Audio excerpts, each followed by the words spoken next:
Week 2 of the fantasy baseball season, and here's a few pitchers out to buy and trade for this week. The first guy, Sandy Alcantara of the Miami Marlins. So Alcantara, one great game this season, and one horrible game and one mediocre game in his first 3 starts of the year. 18 2/3, 1-1 record, 11 strikeouts, 5.79 ERA, a 1.18 WHIP, and a quality start on the season. So Alcantara last season, we know, won the Cy Young in the National League, but so far this season here, teams have waiting him out, and they're hitting him pretty well, is Alcantara. So the first 3 outings for him on the year: March 30th versus the New York Mets, 5 2/3, no decision, 3 hits, 3 runs, 4 walks, 2 strikeouts in that one. 4 the complete game shutout in that one versus the Twins. 9 innings, obviously got the win, shutout, 3 hits only, a walk, 5 Ks, quality start.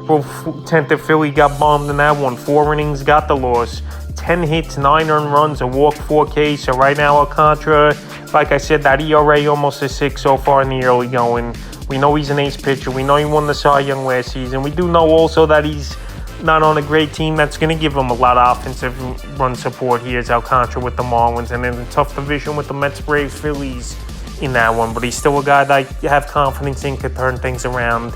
It's only 3 outings, and we obviously saw the flash of it, obviously, in the complete game shutout. So his next outing is April 16th versus the Diamondbacks, and I think he'll get back on track. But right now, after getting bombed and having a bad ball game, this is a perfect time to go out there and buy him on a little bit of discount. You're still going to have to pay a pretty decent price, especially with that complete game shutout in his last outing. But right now, I still will go out there and try to make a deal for Alcantara, because once he gets it going and kicked into gear, he's definitely a top 5, top 10 pitcher remainder of the season in fantasy baseball. Next guy, Joe Musgrove of the San Diego Padres. So Musgrove last season, a great year with the Padres, 10-7, 181 innings, 184 strikeouts, 2.93 ERA, 1.08 WHIP, and 21 quality starts. So right now, Musgrove, he's probably going to make a rehab start tomorrow and go from there. So right now, before he gets back on the field and starts dominating, most likely once again, here's Musgrove. This is a time for fantasy owners to go out there and get him. You're still going to have to give up a decent amount, I think, for Musgrove, a pretty good hitter.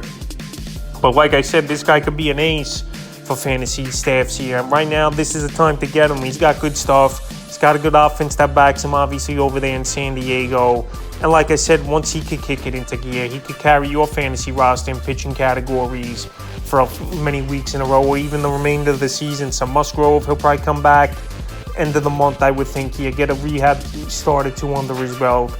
But definitely a guy that could pay big dividends for fantasy owners and go get. So right now, while he's still on the injured list and didn't make his first rehab start yet until tomorrow, this is the time to go out there and get Musgrove. Next guy's Mayo Mikolas of the St. Louis Cardinals. So Mikolas last season had a solid year, even though the record was 12-13. He had a 3.29 ERA and 22 quality starts. But so far this season, it's been a tough one. 14 1/3, 0-1 record, 15 strikeouts, a 10.05 ERA, and a 2.23 WHIP. So right now, he's been dropped to 9% of fantasies as Mikolas. In the first 3 outings, no doubt about it, he's been getting hit hard, is Mikolas. But I think he could turn things around. And for whatever reason, this pitching staff over there in St. Louis is usually solid. But right now, everyone's struggling in that rotation. So the first 3 outings here for Mikolas: March 30th versus the Blue Jays, 3 1/3 in that one, 10 hits, 5 earned runs, 6 Ks in that game. April 5th versus Atlanta, 6 innings, got the loss, 9 hits, 5 runs, a walk, 6 Ks. And April 11th at the Rockies, 5 innings in that one, no decision, 10 hits, 6 runs, 2 walks, 3 Ks. So the one thing I'll say here about Mikolas, he's had pretty tough outings. Toronto, a great hitting team.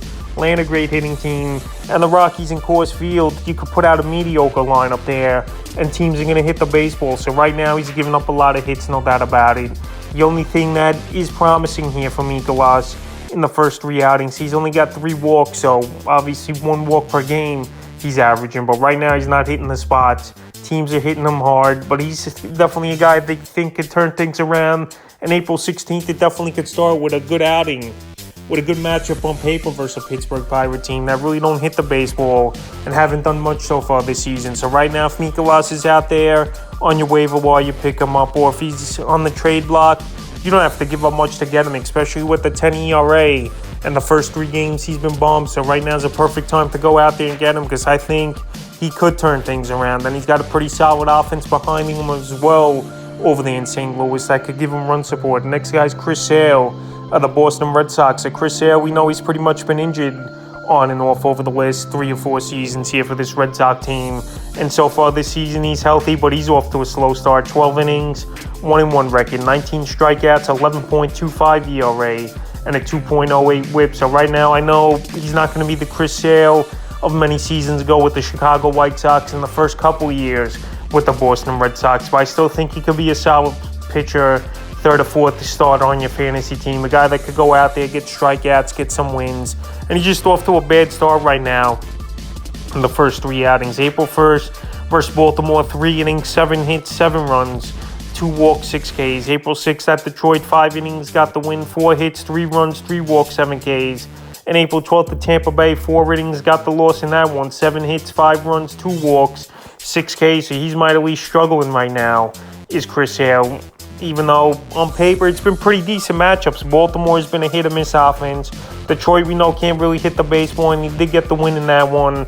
And Tampa Bay, obviously, 12-0 to start the season, so that's a tough one, no doubt about it. But right now, while Sale's struggling mightily for fantasy owners, and a guy who does look healthy, it doesn't look like it's an injury concern, even though, say, in a day or two it comes, say, Sale's on the injured list, it wouldn't surprise me. But right now, well, he's not doing much as Chris Sale. It's a perfect time to go out there and get him, because if he could turn back the clock a little bit, he could help fantasy owners in a big way. In the 5th and final pitcher I look to buy and trade for this week here, Chris Bassitt of the Toronto Blue Jays. So Bassitt last season was pretty solid with the New York Mets, a 15-9 record with a 3.42 ERA. But so far with his new team in Toronto, it's been tough sledding, and obviously you're in a tough division as well in the AL East. On the season, 9 1/3, 1-1 record, 5 Ks, 10.61 ERA, and a 1.82 whip with a quality start. So Bassitt, he's gone out there in 2 starts versus 2 pretty decent hitting teams, and he had 1 horrible start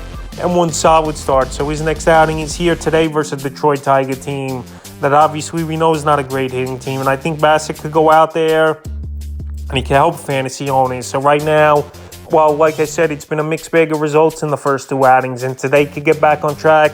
This is a time to go out there and get him, because if he has a good outing here today, his value will go up, and maybe fantasy owners would want to hold on to him. So the first 2 outings here for Bassitt. April 2nd in St. Louis, he got bombed 3 1/3, got the loss, 10 hits, 9 runs in that one.